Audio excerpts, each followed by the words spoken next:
पुढील कार्यक्रम प्रसारित करणारे आहेत जॉयस्मेर मिनिस्ट्रीचे मित्र आणि भागीदार.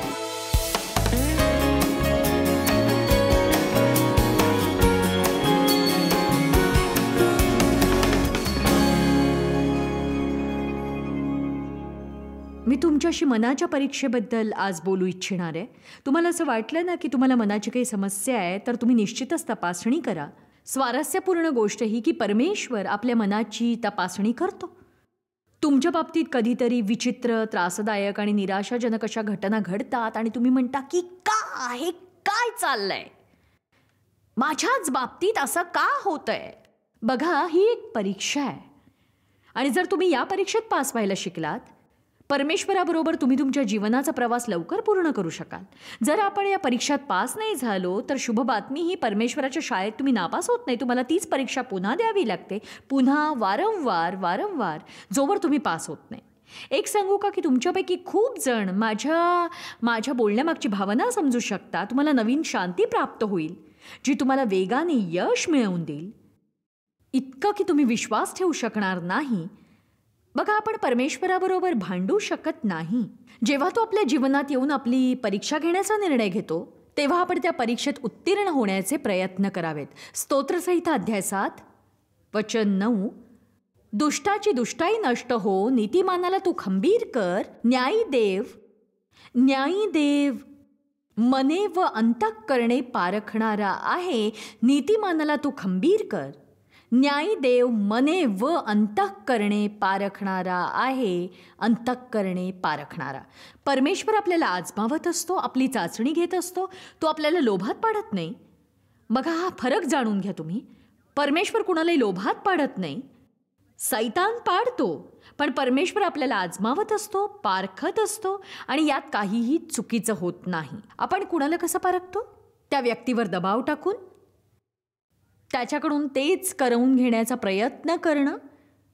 जे करण्याचा दावा ते करू शकत असतात. आणि बघा, मला विश्वास आहे की तुमच्या घरात फर्निचर असेल, तिथे खुर्च्या असतील, बेड असेल, स्वयंपाकघरात खुर्च्या असतील, काही वेगळे सोफे आणि बसण्यासाठी काही सामान असेल. आणि मी सांगू शकते की तुमच्यापैकी एकानेही त्या खुर्च्या किंवा गाद्या किंवा त्यापैकी कोणताही सोफा त्यावर बसल्याशिवाय विकत घेतला नसेल. तुम्ही काय करत होता? तुम्ही तो तपासत होतात. तुम्ही सुपरमार्केटमध्ये जाता, फर्निचरच्या दुकानात जाता आणि कुणीतरी सांगता ही खुर्ची या दुकानातली आरामदायी अशी खुर्ची आहे, तर मग तुम्ही सगळ्यात आधी त्यावर तुम्ही बसून बघता आणि बघा, यातच समजूतदारपणा आहे. तुम्ही तिला आजमावताय हे पाहण्यासाठी की ती कशी बनली आहे. एक मूल वर्षभर शाळेत जातं, ते शिकत असतं. त्यानंतर परीक्षा देण्याची वेळ येते आणि जर ते मूल परीक्षेत पास झालं, त्याला रिपोर्ट कार्ड मिळतं ज्यावर लिहिलेलं असतं तो आता पहिल्या वर्गातून दुसऱ्या वर्गात गेलेला आहे किंवा दुसरीतून तिसरीत. जेव्हा तो परीक्षेत पास होत नाही, ते म्हणतं की तुमच्या मुलाला दुसरीच्या वर्गात 1 वर्ष अजून शिकावं लागेल. बघा, परमेश्वरही आपल्याबरोबर हेच करतो. तो आपल्याला पारखतो आणि आपण त्याच्यापासून पळण्याऐवजी जे चालू आहे त्याला सहकार्य करायला शिकायला हवं. फक्त एवढंच म्हणावं, ही एक परीक्षा आहे आणि मी यात सफल होणार. बघा, लक्षात घ्या, ही एक परीक्षा आहे आणि आपण याच्यात पास व्हायचं आहे. एक व्यक्ती मला काही प्रश्न विचारत होती, विशेषतः डेव्हविषयी. डेव्ह नेहमीच इतका स्थिर असतो का किंवा नेहमीच इतका असा संतुलित असतो का वगैरे वगैरे. मी म्हटलं की डेव्ह नेहमीच स्थिर असतो आणि तो खरंच खूप संतुलित आहे. याचं महत्त्वाचं कारण त्याचं व्यक्तिमत्व आहे, पण त्याहूनही महत्त्वाचं कारण की परमेश्वराबरोबरचं त्याचं नातंही आहे जे बालपणापासून आहे आणि तो त्याप्रमाणे विचार करायला शिकलाय. जर कुठल्या गोष्टीबद्दल काही करू शकत असेल तर करतो आणि करू शकत नसेल तर तो त्याबद्दल चिंता अजिबात करत नाही.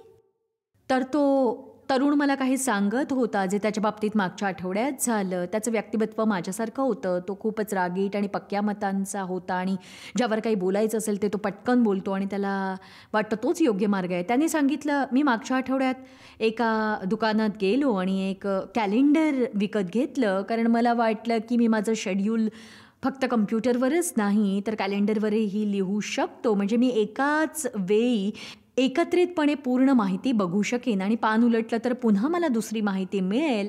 आणि बघा, माझ्याकडेही तसं आहे आणि मी तिकडे बघून म्हणते, प्रभू, मला मदतीची फार गरज आहे. आणि इथे हा तरुण मुलगा ज्याचं व्यक्तिमत्व रागीट आहे, जो हेच करू इच्छितोय आणि मग त्याचं जानेवारीचं पान भरलं, फेब्रुवारीचंही भरलं आणि बघा आपल्या कॅलेंडरमध्ये खूप काही असतं, आपल्याला खूप काम असतं. त्याचं मार्चचं पान भरलं, एप्रिल, मे, जून, जुलै, ऑगस्ट, सप्टेंबर 3 महिने बाकी होते. त्यानं पानं उलटली तर तिथे ऑक्टोबर नव्हतं, नोव्हेंबर किंवा डिसेंबर नव्हतं.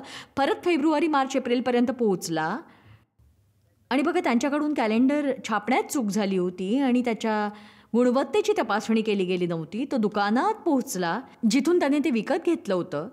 तो ते घरी घेऊन आला. त्याने त्याची तपासणी केली नाही, सगळे महिने आहेत की नाही याचा विचारही केला नाही. ते 10 महिने त्याला या दुसऱ्या कॅलेंडरमध्ये उतरवून काढावे लागले आणि बघा त्याला परत सगळं करावं लागलं. आणि बघा कित्येकदा आपलं असं होतं की किती मूर्ख माणसं आहेत ती, असं चुकीचं कॅलेंडर कसं काय विकू शकतात, आता मला केवढी ढोर मेहनत करावी लागते. पुन्हा एकदा त्याने त्याच्या पत्नीला सांगितलं, का माझ्या बाबतीतच हे असं होतं. बायको असं म्हणाली, होतं असं ना, दुसरं विकत घ्यायचं बस.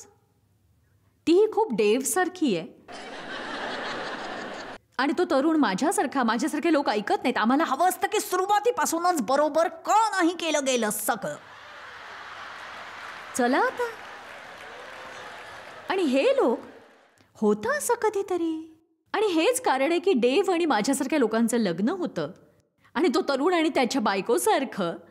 कारण की कितीतरी वेळ आम्ही त्याच्यात एक उत्साह निर्माण करते आणि जेव्हा मी खूप रागात असते तो मला शांत करतो. म्हणजे बघा आमच्यात संतुलन असतं. पण मी त्या तरुणाला सांगितलं, मी त्याला पुढील स्तरावर घेऊन जायला सांगितलं. मी म्हटलं की असं का झालं ते सांगते. मी सांगितलं तसं झाल्याचं कारण होतं की ती एक प्रक्रिया होती जी तुझी त्याच्याप्रती होती. मी म्हटलं परमेश्वराने तुझ्या परीक्षेसाठी हे सगळं केलं. तू पाहू शकत होतास तुझ्यात आत काय, म्हणजे तू प्रार्थना करायला सुरुवात कर, परमेश्वराकडून मदत माग जसं त्याने केलं. आणि बघा जेव्हा परमेश्वर आपल्याला पारखतो ते आपल्यासाठी इतकं छान असतं. बघा तुम्ही माझी गणिताची परीक्षा घेतली, तुम्हाला लगेच कळेल की मला काय येतं किंवा काय येत नाही. समजा तुम्ही माझी इंग्लिशची परीक्षा घेतली, तुम्हाला लगेच कळेल की मला काय येतं आणि काय येत नाही. आपल्याला हा विचार करायला आवडतं की आपल्याला खूप काही कळतं, पण आपण त्याची परीक्षा द्यायला तयार नसतो हे बघण्यासाठी की खरंच आपल्याला काय येतं. आणि हे महत्त्वाचं नाही की आपण किती ऐकतो किंवा आपण शास्त्रात किती रेखांकित करतो किंवा आपल्या घरी किती मोठं पुस्तकालय आहे. आपल्याला काहीच माहीत नसतं जोवर आपण पारखले जात नाही तोवर. तुम्ही टाळ्या वाजवायलाच हव्यात कारण मी यावरच बोलणार आहे. बघा यावेळी तुमच्यापैकी काही आपल्या परिस्थितीबद्दल विचार करतायत. तुम्ही काय म्हणताय की ही माझी परीक्षा आहे. बघा जेव्हा आपल्याला अस्वस्थ वाटतं आपण त्यातून सुटू पाहत असतो, आपण प्रयत्न करतो सुटकेचा. मी आता तुम्हाला सांगते ते खूप महत्त्वाचं आहे आणि मी तुम्हाला ते बऱ्याचदा सांगणार आहे. जरी तुमच्या लक्षात नाही राहिलं तरी मला वाटतं तुम्ही ह्या गोष्टी लक्षात ठेवा. आपल्यासाठी एक सगळ्यात महत्त्वाची गोष्ट ही असते की आपण कठीण परिस्थितीत कसे वागतो आहोत.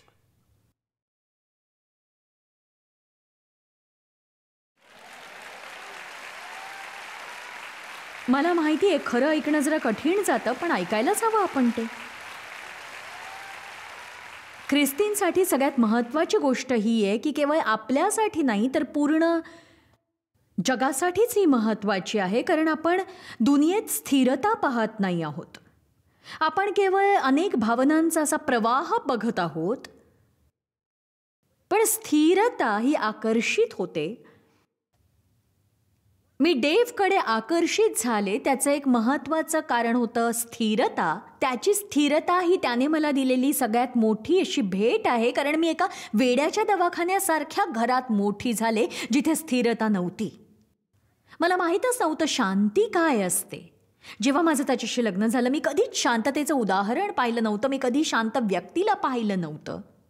तो फक्त माझ्याशी बोलतच नव्हता आपल्या ख्रिस्ती विश्वासाबद्दल, तर त्याने मला ते त्याच्या वागण्यातून दाखवलं आणि त्याने माझ्यासमोर स्थिरतेचा आदर्श प्रस्थापित केला. त्याने आपल्या प्रेमाने नेहमी मला स्थिर राहण्याचं उदाहरण दिलं. मी काहीही केलं तरी डेव्ह तसाच राहायचा आणि मी मात्र तशी नव्हते. मी इतकी परिपक्व ख्रिस्ती नव्हते.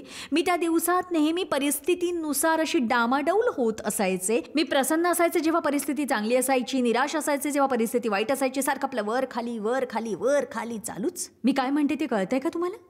तुमच्यासाठी यापेक्षाही चांगलं जीवन उपलब्ध आहे. पण तुम्हाला एक काम करावं लागेल. तुम्हाला तशी प्रार्थना करावी लागेल जशी डेव्हिडने केली.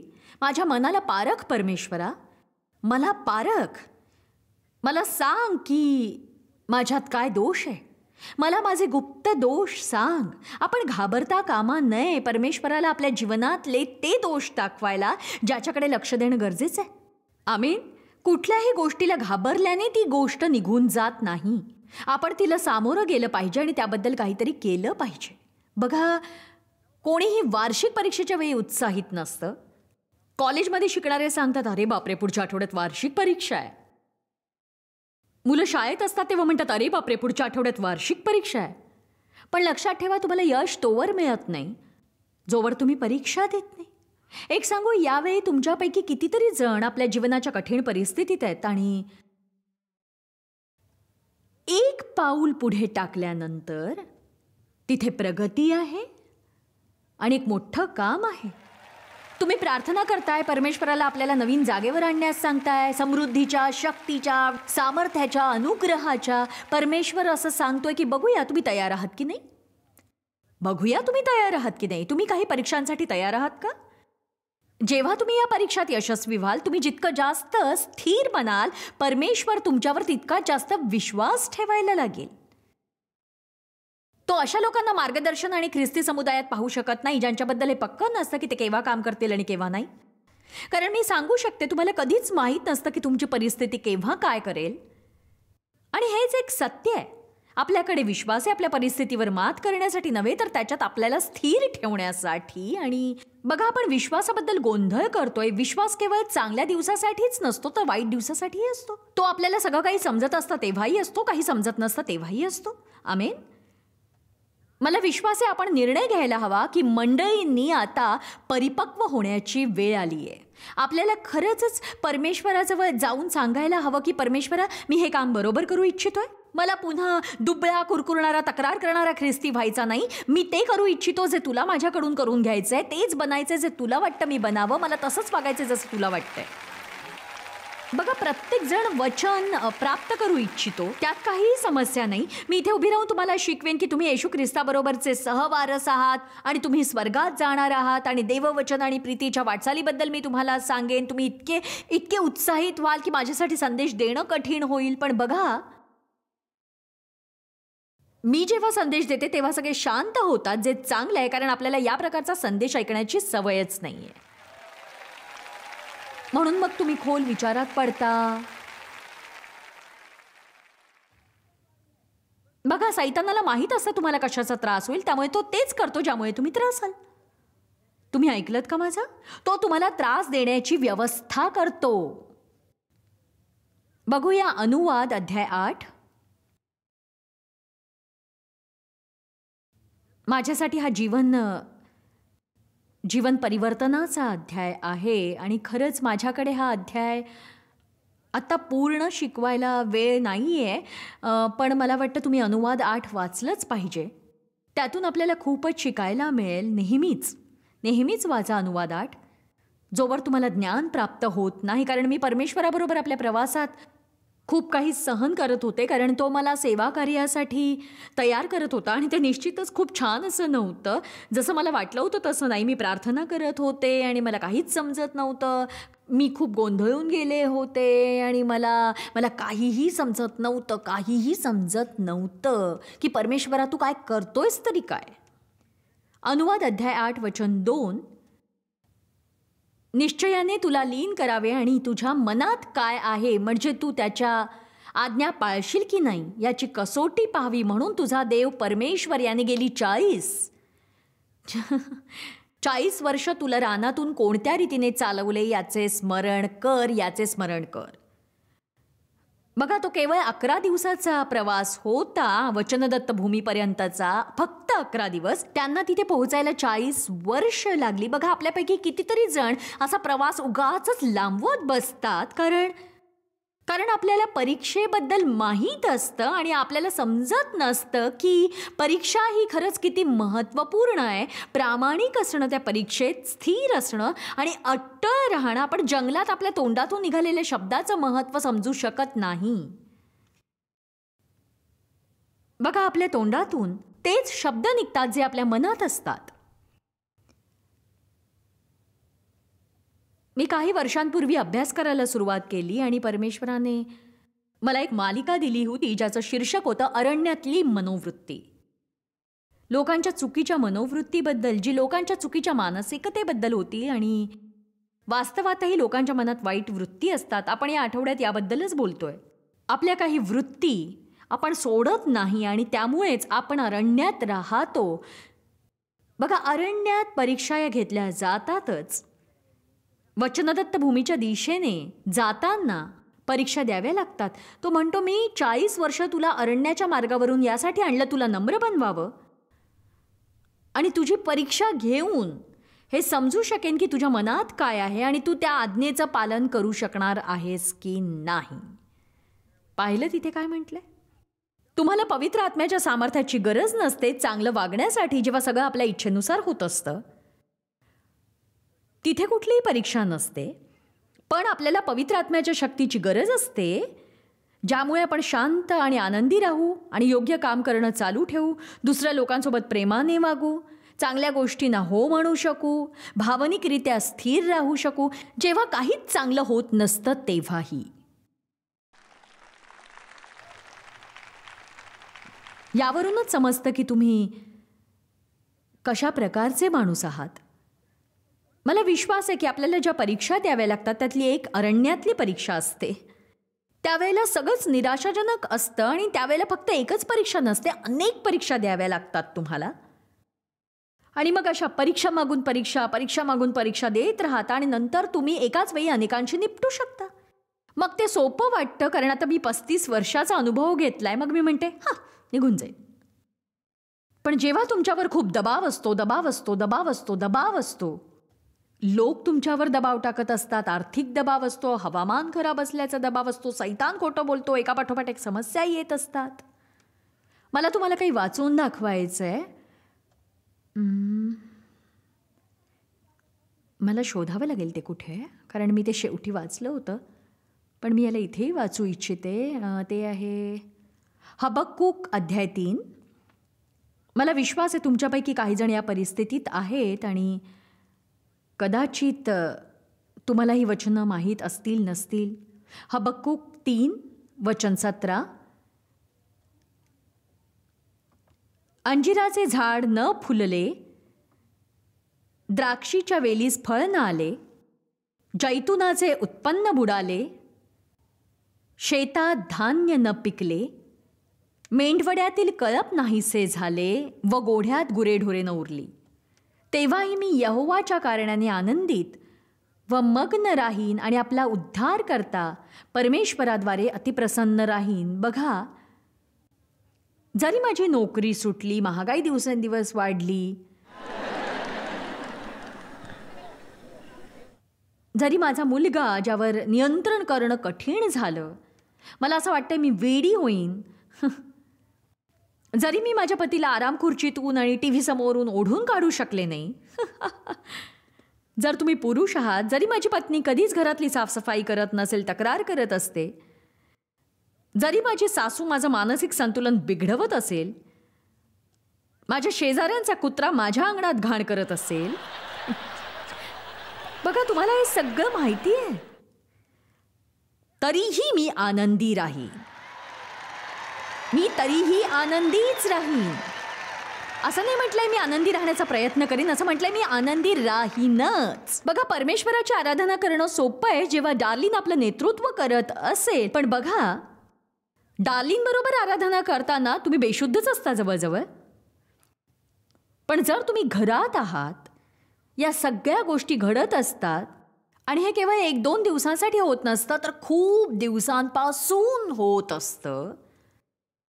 आपण खूप दिवसांपासून विश्वास ठेवत असतो आणि काहीच उत्तर मिळत नसतं.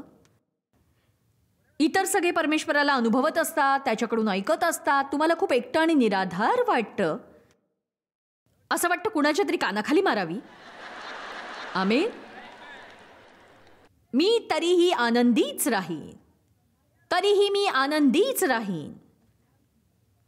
आता बघूया आपण वचन 19 वाचलंच पाहिजे ते. परमेश्वर प्रभू माझे सामर्थ्य आहे, तो माझे पाय हरणाच्या पायांसारखे करीतो, तो मला त्याच्या उच्च स्थानावरून चालू देतो. आता लक्ष द्या, तो म्हणतोय तो मला चालवतोय, घाबरून थांबायला सांगत नाही, उलट तो मला चालवतो आणि मी उच्च स्थानावर आध्यात्मिक यश मिळवतो. हे उंच स्थान म्हणजे काय? अडचणी, त्रास, जबाबदाऱ्या.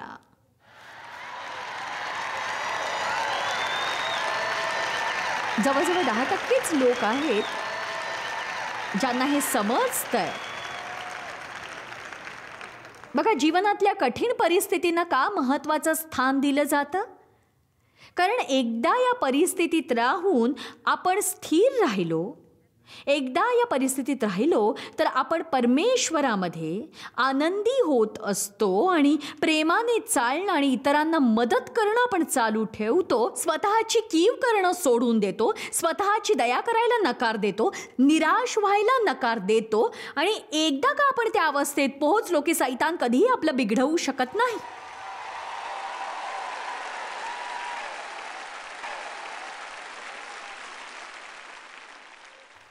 मला विश्वास आहे की या सभागृहात टीव्हीच्या प्रेक्षकांमध्ये असे लोक असतील जे भिन्न भिन्न प्रकारच्या आत्मिक व्यवस्थेत काम करत असतील. असे लोक जे खूप पटकन रागावतात आणि खूप अस्वस्थ होत राहतात जेव्हाही त्यांच्या मर्जीनुसार काही होत नाही तेव्हा. मीही अशीच होते, मी याबद्दल जाणतीये. बघा, असे लोक असतील ज्यांची थोडी वृद्धी झाली आहे, याशिवाय काही लोक असतील ज्यांनी अरण्य पार केलंय आणि वचनदत्त भूमीत ते राहत असतील. पण बघा, म्हणून असं नाही की तुमचं कधी चुकत नाही किंवा तुमचा कुठला दिवस खराब नसेल, पण सामान्यतः तुम्ही बरेच स्थिर असता. बघा, माझा नवराही ट्रॅफिकची तक्रार करतो इतका स्थिर असूनही. इतर कार चालवणारे शिस्तबद्ध कार चालवत नाहीत म्हणून त्याला खेद वाटतो अजूनही. आणि तो म्हणतो बेशिस्तपणे गाडी चालवणाऱ्या बायकाच जास्त असतात आणि त्याचा मला राग येतो. चला, तो टीव्हीवरून दाखवल्या जाणाऱ्या प्रत्येक खेळातला तज्ञच असल्यासारखा वागतो.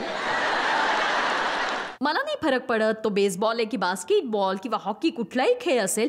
डेव्हला इतकं करेक्ट ज्ञान असतं की त्यांनी काय करायला हवं आणि तो सगळ्या खेळाचा प्रशिक्षकही होत असतो.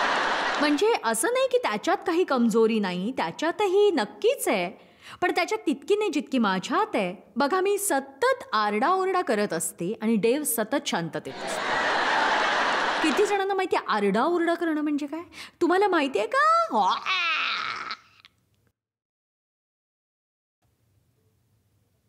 बघा, स्वतःच्या उच्च स्थानावर जर आपण यावेळी त्रासात आहोत, ते उच्च स्थान आहे. जर तुमच्या जीवनात जबाबदाऱ्या वाढल्या आहेत, बघा माझ्यावरही जबाबदाऱ्या आहेतच. सेवाकार्याच्या जबाबदारीशिवाय सगळ्यात मोठी जबाबदारी ही आहे की म्हणजे मला विश्वास आहे तुम्ही हे समजू शकाल. माझी एक मावशी आहे आणि एक आई आहे. त्या दोघी 80 वर्षांच्या आहेत आणि त्यांची जबाबदारी माझ्यावर आहे. त्यांची काळजी घेणं, त्यांना तयार करणं, डॉक्टरकडे त्यांनी जावं, त्यांनी सगळं सामान आणावं, घरात नियमित सफाई व्हावी, त्या हॉस्पिटलमध्ये दाखल होतात तेव्हा त्यांच्याकडे लक्ष द्यायचं, त्यांची काळजी घ्यायची. आणि माझी आई मागील काही महिन्यांपासून हॉस्पिटलमध्ये आहे. आता शेवटी ती कदाचित आज हॉस्पिटलमधून घरी येईल. म्हणजे मागच्या 3.5-4 महिन्यांपासून माझ्यावर खूप मोठी जबाबदारी होती आणि माझी 4 मोठी मुलंही आहेत. 4 मुलं आहेत आणि शिवाय माझी 9 नातवंड आहेत. सगळ्यांच्या काही अपेक्षा आणि गरजा असतात. माझ्यावर खूपशा जबाबदाऱ्या आहेत, पण शास्त्रानुसार जेव्हा आपण या जबाबदाऱ्यांमध्ये असतो तेव्हाच आपण मोठे होऊ शकतो आणि तेव्हाच आपण तक्रार न करण्याची निवड करू शकतो आणि तेव्हाच आपण हे सांगण्याची निवड करू शकतो, मी हे करू शकतो ख्रिस्ताद्वारे जो मला सामर्थ्य देतो. चला, परिपक्व होण्याची वेळ आली आहे.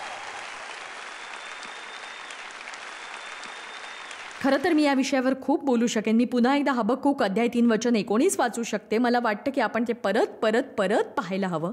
परमेश्वर प्रभू माझे सामर्थ्य आहे, माझी व्यक्तिगत शूरता, माझी अजिंक्य सेना, तो माझे पाय हरणांच्या पायासारखे करीतो. तो मला माझ्या उच्च स्थानावरून चालू देतो, घाबरून थकू देत नाही, चालवत राहतो. आणि बघा काय सांगतोय, आध्यात्मिक प्रगती करतो. वा, जर तुम्हाला खूप कष्ट पडले, जर तुम्ही स्थिर राहण्यात यशस्वी झालात, तर तुम्ही सांगायला हवं, मी वाढतोय, माझी वाढ होतीये, मी वाढ होण्याचं दुःख अनुभवतेय, माझी वाढ होतीये. आमेन. एक सांगू, परमेश्वर आपल्याला ज्या परीक्षातून आणि कष्टातून जाऊ देतो त्याद्वारे आपलं चांगलंच होत असतं. विशेष करून जर आपण सरळ मार्गाने चाललो, त्याचा उद्देश आपला विश्वास वाढवणं असतं. परमेश्वर या सगळ्या गोष्टीचा वापर करतो आपल्याला सुधारण्यासाठी. दबावाच्या क्षणी आपण कसं वागतो ही सगळ्यात मोठी गोष्ट असते. आणि बघा, परीक्षा देण्यापूर्वी आपल्याला माहीत नसतं की आपण पास होऊ की नाही. म्हणून कोणतीही परीक्षा असो, तुम्ही असं म्हणू शकता की मी आनंदीच राहणार. तुमची इच्छाही नसेल, पण तुम्ही विश्वास ठेवायलाच हवा. आणि काहीही झालं तरी त्यातून तुमचं चांगलंच होणार. काहीही परिस्थिती तुमच्यावर आली तरी विश्वास ठेवा की जरी काहीही झालं तरी मी सामना करीन आणि चांगला स्वभाव ठेवीन, परमेश्वरावर विश्वास ठेवीन, त्याद्वारे तुमचं चांगलंच होईल. मी तुम्हाला ही साधनं घेण्यास प्रोत्साहित करेन, कारण मला विश्वास आहे हे तुमच्यासाठी जीवन परिवर्तनाचं ठरेल. जॉयस मेयर मिनिस्ट्रीज करता तुम्ही खूप मौल्यवान आहात. आम्हाला तुमचं कौतुक आहे आणि जगभरामध्ये हे सेवा कार्य शक्य करण्याकरता आम्ही आमच्या मित्रांचे आणि पार्टनर्सचे आभारी आहोत. आम्ही एकत्रितपणे भुकेल्यांना खाऊ घालतो, गरिबांना वस्त्र देतो आणि राष्ट्रांना सुवार्ता सांगतो. तुमच्या प्रार्थनेच्या विनंती करता आमच्याविषयी आणखी माहिती मिळवा. जॉयसच्या कॉन्फरन्सच्या तारखा पहा आणि ख्रिस्ताची प्रीती जगभरामध्ये पसरवण्याकरता आमचे सहभागी व्हा. याचा सर्व खर्च जॉयस मेयर मिनिस्ट्रीचे मित्र आणि भागीदार करत आहेत.